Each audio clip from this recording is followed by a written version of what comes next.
KP's Video News, y'all. It's KP's Video News, y'all.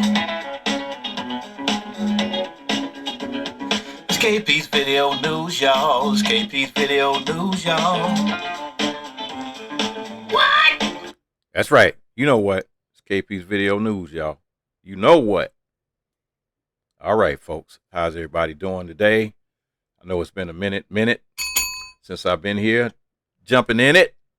I'm going to jump in it today with this, the news that's been hopping off here, all over the country. I'm going to start on the west, and then I'm going to go to the south, start on the west coast. The L.A. Sheriff's Office is under scrutiny after a deputy punches a mother holding a baby. And for the second time in a week, the L.A. County Sheriff's Department is facing scrutiny over a brutal force incident.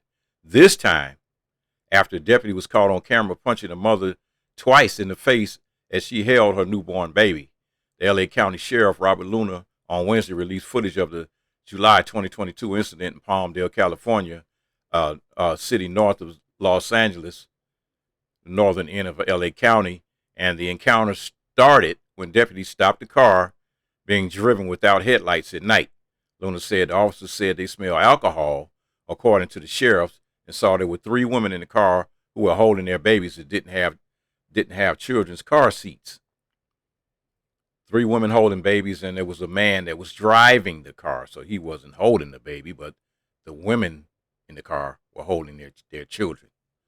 The footage begins with one mother seated on the ground holding her baby, surrounded by deputies, demanding that she hand the child to them. As she pleads for them to let her go, noting she has a car seat at home, one deputy says, "Do you want me to grab the baby, or are you going to hand the baby over nicely? I do not want to have to snatch her and have my partner grab your arms. We're going to take the baby one way or another." And the mother was crying, "Please, no, don't do that." Asking officers if they could drive her home. Why are you taking the baby? And eventually the officers forcibly grab the child as the baby cries. And the footage captures officers surrounding and grabbing another woman's baby. And she said, "You have to shoot me before you take my baby." And she can be heard crying, adding the officers are going to hurt the infant. And the video captures an officer twice punching one of the mothers during the chaotic arrest before the woman is grabbed by officers and handcuffed. Police said the male driver was arrested on suspicion of driving on a suspended license, driving under the influence of alcohol, and child endangerment. 4 women in the car were held on suspicion of child endangerment. A spokesperson for the sheriff's department said prosecutors declined to file charges against the women, and it's not clear how long the families had been separated. Luna, the L.A. County Sheriff, said on Wednesday that the punching was completely unacceptable and that he would alert the FBI and had directed his staff to send the case to L.A. County prosecutors to consider criminal charges. A spokesperson for the district attorney's office said Thursday that the sheriff's department had not yet sent the case to the prosecutors. Luna said he believed the punching was an isolated incident committed by an individual who will be held accountable.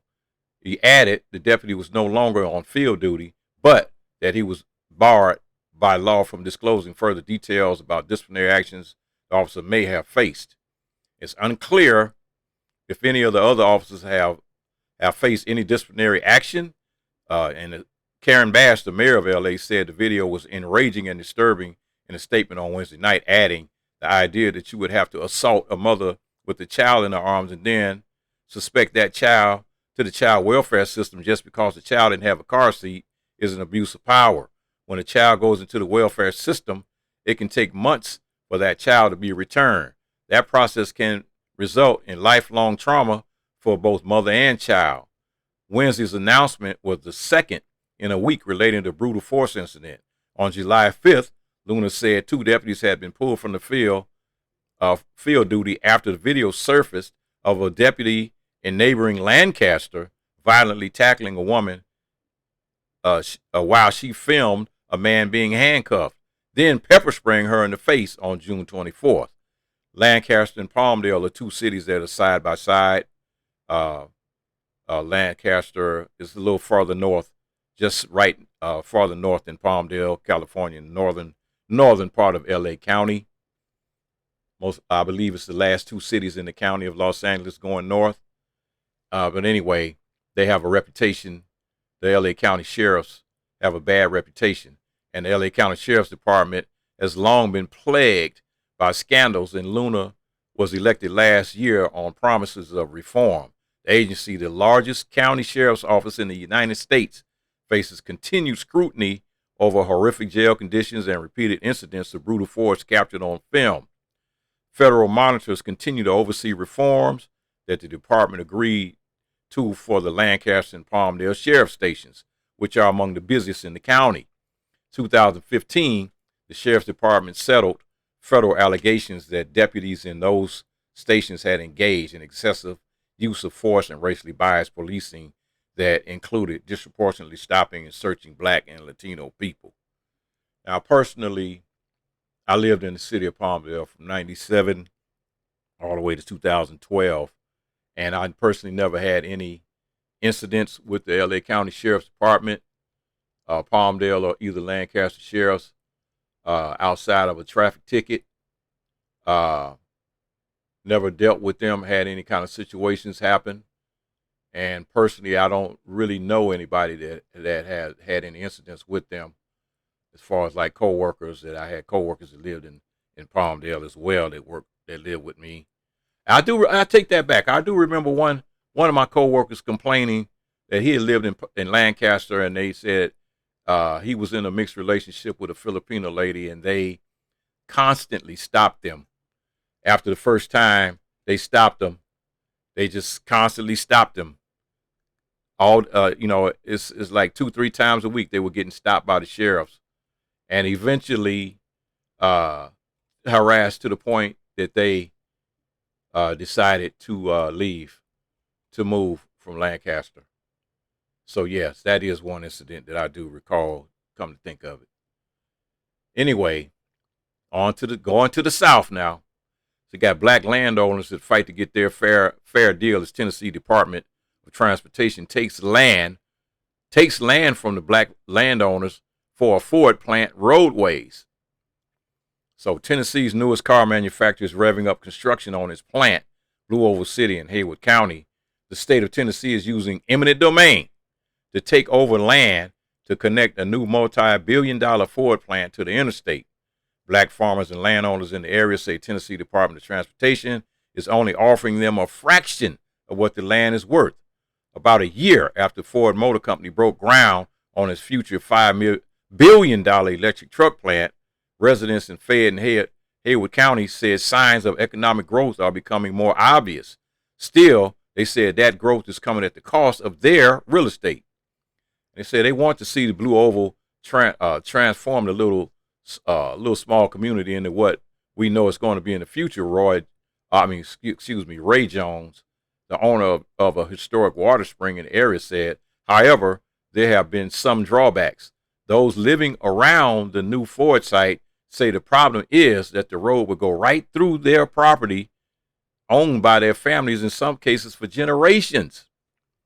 Made me feel like I was losing part of what belonged to me for so long. Rosa Whitmore, 82-year-old woman that lives in a ranch-style house built on land that adjoins Ray Jones's property. Some farmers and landowners near the Ford plant's new campus are excited by the project, but say, just like Jones, the state is lowballing them. The offer they made, listen to this now, was less than $10,000 for their entire property. Less than $10,000 for the entire property and the mineral spring. Jones said, water. Got water there. Less than $10,000. Come on, man. You got to be kidding me. Jones, a retired school teacher who now directs the Boys and Girls Clubs of Brownville, Tennessee, said he was served with an eminent domain lawsuit earlier this year, an attempt by the Tennessee Department of Transportation to acquire the water spring that has been in the family since 1930, located on a road that's now named after his great-grandfather. Said, I'm a descendant of an African-American mineral water spring owner, Jones said, "My great-grandfather, Wesley Jones, discovered this spring, and it's one of the greatest things that ever happened in West Tennessee and across the nation. People came from all over the United States to buy this water." The Blue Oval Project, which is about 2 miles from his property, he thought would provide an opportunity to revitalize his family's nearly 100-year-old business. Instead, it has ignited a legal fight between the Tennessee Department of Transportation and landowners in this largely black farming region. I think the state should do the right thing, meaning the Tennessee Department of Transportation, and make sure that these people have access to their property and give them fair value for their property. Haywood County Commissioner Jeffrey Richmond said the Ford plant is expected to employ nearly 6,000 people directly and many more in surrounding communities. Jones said he does not blame Ford, he blames the state. From family member to family member, generation to generation, how would you feel if this happened to you? And how would you feel if you were just stripped of something that was given to you? And the mineral spring water is a natural God-given spring. Man did not make this spring. So for decades, laws and interstate highway systems have contributed to black landowners losing their land and the potential generational wealth attached to it. The study estimates that some black landowners in times past in 17 mostly southern states that comprised over 90% of all black-owned farmland lost land worth about $326 billion in total. Wow. Haywood County community members said Tuesday that state's use of eminent domain in 2023 is no different than in decades past. About 10 miles away from Whitmore Miller's and Jones property, Marvin Sandlin and his family are also fighting the state to keep their land or sell portions of it for a higher price. According to DTOT, they are currently working to acquire 31 tracts of land in the area. And Friday, April 21st, Sandlin called a meeting to unite his neighbors as they seek their fair share. The landlocked, the cheap price they are paying, as Sandlin said, we are not fighting the road. We know the road is coming, and we want a fair price for their land. You know, they do, and they deserve a fair price for their land. You talking about running a road through there, but what about the other land that you have taken to build the actual factory on? Yep. Yeah. So going from Tennessee, going down to Georgia here. You got a black Georgia fisherman goes viral for filming the prejudiced neighbors calling police on him for using a lake. Using a lake. Now, he showed videos of people, including his neighbors, questioning whether he's allowed to fish at the lake in his own neighborhood. The series of 3 videos from Anthony Gibson and a variety of different white people, a neighbor, a member of a homeowners association board, a police officers, all questioning whether he has the right to fish in a private lake a short walk from his house in the outskirts of Atlanta in the city of Newman. Are guys residents here? One neighbor asked on one of the videos. This is supposedly for residents only, she adds. When she realizes she is being filmed, she begins to walk away and threatens to report the fisherman's license plate numbers. Y'all see what I'm going through, Gibson says into the camera. This is the 3rd person. I'm in my own neighborhood, and a person just came over here bothering me while I'm fishing.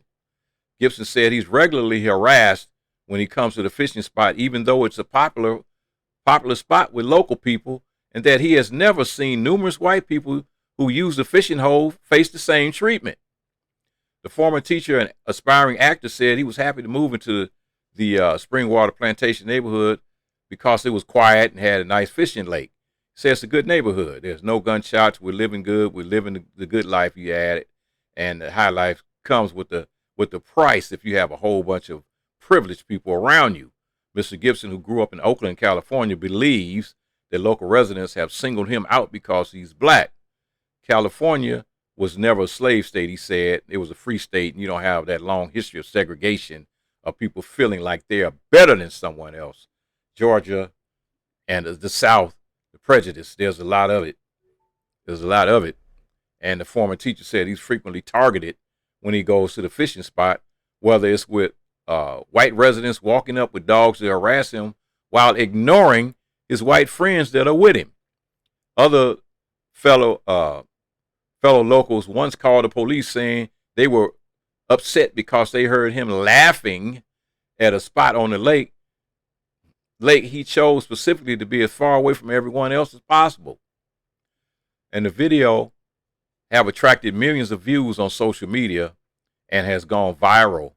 And it says not. And so one of the ladies that, one of the women that was harassing him lost her job. He said he was not trying to get anybody fired or hurt anybody or anything. So he said, why can't we just live and enjoy the lake and have fun together? You know, he said he's kind of laid back guy from California. He said, choose that lifestyle, that's your fault. You know, I'm not going to stop posting videos unless God tells me to. And it's good awareness of what's going on. Gibson said, since going viral, he learned the word Karen's a derogatory term for angry white woman attempting to wield racial privilege, often in a petty situation. In a widely seen 2020 incident, Central Park Karen falsely claimed a black man was threatening her and called police when she was asked to put her dog on a leash. And she lost her job as well. Recreation sites, including pools, beaches, and parks, have long been sordid history of racial segregation in the United States. From news to politics, you know, it's just crazy, man. This is just crazy. You know, it's just discrimination is running rampant in this United States. And wow, you know who to thank for that orange Cheeto for kicking up all this hate in the country. You know, the country goes the way the president goes. If you had a bad disruptive president kicking all that hate and racism, so yes, of course the country goes in the direction that the president goes.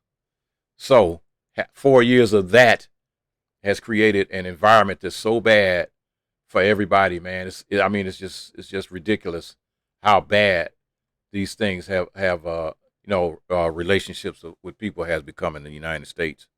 So, live your life, man. Live your life. You got a whole big lake there. So if a guy goes in and catches a couple of fish and he lives in that neighborhood, so the people that own the property, they said they didn't have a problem with it. They didn't have a problem with it. You know. So it's like, yeah, they don't, it's like, yeah, they don't have a problem with the situation. So the videos, like I said, since going viral, is heard that one of the women featured lost her job. You also got a social media message. You got a social media message from the owner of the lake's daughter, noting that the man was fine with anyone fishing there as long as they were respectful. So the people that own the lake don't care. They own the lake. So, hey, if they say it's okay, the rest of y'all don't have nothing to say about it. You know what? Oh, a black man dipped his toe in the lake. We got to drain the lake. Yeah. Anyway, hit that button over there. KP's Video News. Don't forget to subscribe, like, leave a comment, and share with your family and friends. It's KP's Video News, y'all. You know who it is. KP's Video News, y'all. KP's Video News, y'all. Yep. KP's Video News, y'all.